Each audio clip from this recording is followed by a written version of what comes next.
Zara Haul, poďme sa pozrieť, čo som objednala zo Zary. Zo Zary som pre seba neobjednávala už strašne dlho, tak dúfam, že mi veci sadnú, lebo v minulosti, keď som vždy stade objednávala, tak mi veľkosti nesadli tie veci.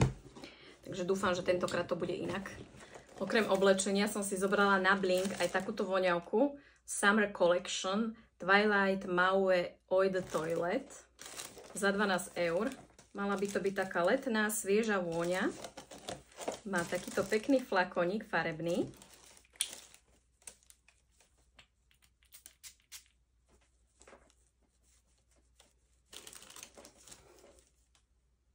Cítim v nej kvety a melón. Trošku melónu, je taká sladšia, taká hravá, skôr pre mladšie ročníky, myslím. Nechám ju chvíľu pôsobiť a poviem vám celkový dojem. Ale myslím si, že je to skôr voňavka pre mladšie dámy, ako pre také v mojom veku. Zobrala som si riflové šaty, už strašne dlho zháňam riflové šaty, také nejaké pekné. Tieto sa mi ale zdajú hneď na prvý dojem také strašne hrubé. Uvidíme, ako budú sedieť. Za týmto videom vám ukážem video, kde si všetko vyskúšam. Tak ma nezabudnite sledovať. Je to veľkosť M. A takto vyzerajú tie detaily. Vyzerajú, že sú pekne strihané. Majú vlastne krátky rukav. Uvidíme, ako budú sedieť. No a ja na leto väčšinou nosím kraťasy, lebo sa mi neľúbi na mne, ako vyzerajú sukne. A nikdy som si neobjednala skort, to je vlastne takto, že sukňa a odzadu máte kraťasy. Tak som zvedavá, ako mi toto bude sedieť, je to veľkosť M.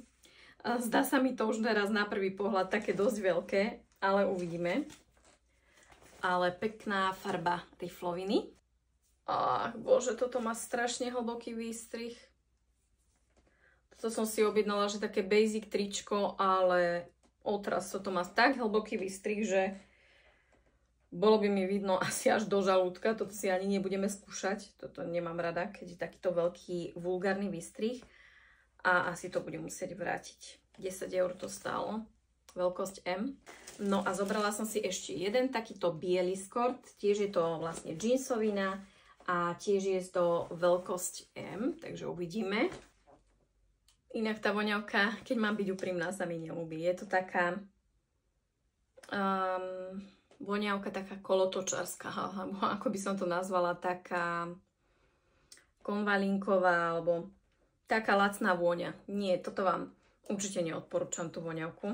Neviem, či aj tu nevrátim, ak sa to bude dať. A zobrala som si, toto je pekné, toto sa mi ľúbi. 19,95 to stálo, takáto krásna vestička. Všimnite si, že má taký rozšírený ten spodok a tie gombiky sú krásne. Len ten materiál je taký trošku umelina, ale na toto sa teším. Takže sledujte ma, budem si všetko toto, čo som vám teraz poukazovala, skúšať vo videu zajtra. Prajem vám krásny deň. Ahoj!